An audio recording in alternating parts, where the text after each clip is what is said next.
Hey guys, my name is Kah Yan and I'm currently a third year vet student at Bristol. So today I'll be talking to you about university accommodation.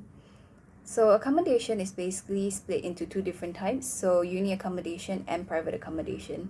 And uni accommodation is basically those run by the university, and typically this is for the first years because it's guaranteed for them.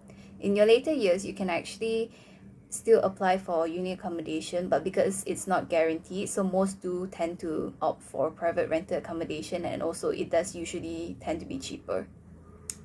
So these can range from large halls to smaller halls or even houses that have been turned into student accommodation. And these are all spread all over central Bristol and classified into East Village, West Village, and North Village. So East Village is by far, I would say, the most centrally located because it's close to the city centre and also close to the uni. West Village is also close to the uni, but I think it's slightly further away from the city centre. And North Village is a 25-minute bus ride away from the central campus. And so it's slightly further away, but it's very student-centric because it's basically a couple of halls all located in this one central location in the North Village. And it's perfect for students who prefer to live among like other students and just sort of be away from like the city center. So in each of these halls, there's a variety of rooms that you can choose from, and these are shared rooms, single rooms, en-suites, and studios, and this is sort of in increasing order of price. And then the prices will also vary depending on which halls you choose, and usually the bigger halls do tend to be more expensive. When I was in my first year, the prices sort of range from like £92 a week to about £190 a week. But I think this has increased like in the last couple of years, so this might not reflect like what I remember. I personally stayed in a shared room in a student house in my first year. And this student house was basically like a regular house converted by the uni into student accommodations. And it is one of the smallest ones because in total there were only 9 of us, whereas like a really big hall could have up to 200 students in it. I really enjoyed it because I do prefer like smaller accommodation where I can get to know like the other people better, and I did make quite a lot of good friends that year, and I do still keep in touch with a lot of them. And it was also in a very central location in the East Village because it was really close to uni, like maybe 10-minute walk or less, and also really close to the city centre, also about like 10-minute walk. The uni also allows you to opt for like single sex flats, alcohol-free flats, and like a whole lot of other stuff. So more information on like the individual halls and the rooms that they can offer to you, as well as like the current prices, can be found on the university accommodation website. So private accommodations are those that are run by outside providers, individual landlords, or landlords under bigger agencies, which is the most common option that you'll find. So there are also many different types of rooms and accommodations as you will find with the uni-run ones. Most of them are regular houses, but there are also more organized flats that are quite similar to those that you find at uni. I've lived in both a house and a flat, and I do actually very much prefer my flat because I found that it was much better maintained than the house that I was renting. But then that's not to say that all houses are bad. You just sort of need to know what to look out for when you're viewing so that you can avoid like the bad ones.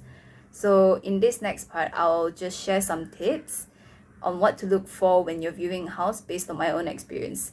It definitely doesn't encompass everything, but hopefully it's enough to help you find like a good place. So first of all, this isn't really like tips for houses specifically, but it's more to do with like the group that you will live with. You'll notice that people actually start talking about looking for houses in second year as early as November, and unfortunately you actually do have to start looking almost as early as that if you really want to get like a good place at an affordable price and like a good location. But again, not to say that you cannot find that kind of housing like later on. It's just going to be a bit more difficult and you might have to make more compromises, and especially if you're trying to live like in a bigger group. So there may be some pressure to start finding a group, but I do highly suggest that you find a group that you jive well with because you will have to live with them for a year.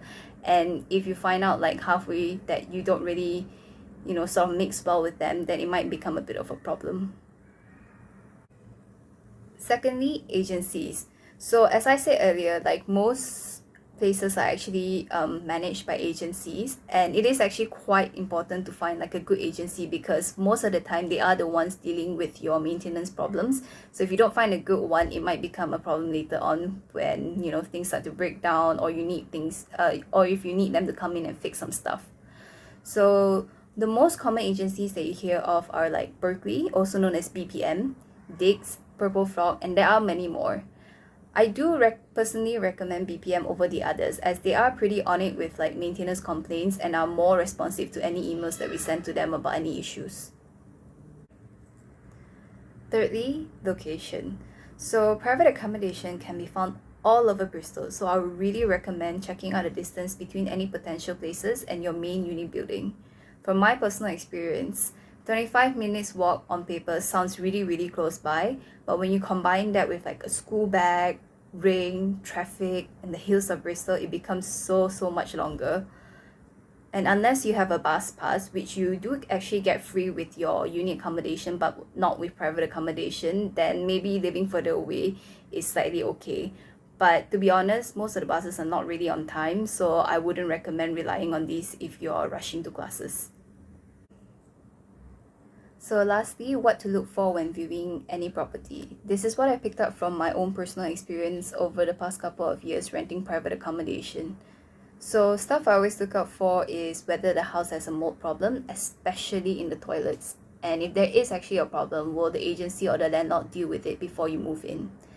Another important point is room sizes, because a lot of properties in Bristol, especially houses, are quite well known for having very different room sizes, and the landlord will not be charging different rents based on the room sizes, so you will actually have to redistribute it among yourself, and honestly it's just additional hassle.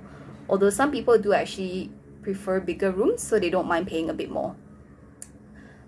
And also, one thing to do is actually check out for who is responsible for maintenance. Will the landlord be responsible for it, or the agency itself? Because it depends on like one property to the next, depending on how hands-on the landlord is with the management of his own property. Also, if the current tenants are around and willing to, it's always good to ask them about the property, like what it's like living there, and also if they don't mind sharing with you, ask them why they're moving out, because sometimes it may be because they're graduating, which is fine, or it could actually be because like the property is actually not very good, which is the case with me and my house in second year. It was very run down, and honestly it was not a good place to live in, which is why we all decided to move out.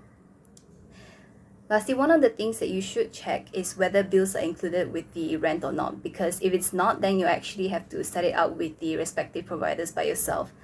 There's only one provider for water, so that's quite easy, but in terms of electricity and gas, and Wi-Fi, I can't really recommend any specific providers because the prices actually do change like year on year, so you actually have to check it out before you move in. Usually having bills excluded is actually cheaper, but if you don't mind paying a bit more, then bills included actually saves a lot of hassle, and it also means that you can have the heating on all throughout winter. So that's it for me.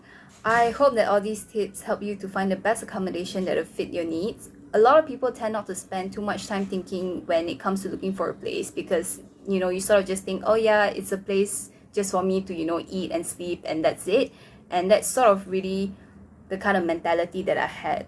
But honestly speaking, having a really good and comfortable accommodation or place to go back to after classes is really important, and especially with online classes now. So honestly, take that extra bit of time to find like a really good place, and I guarantee you won't regret it. Thank you for listening, and I really hope this helps.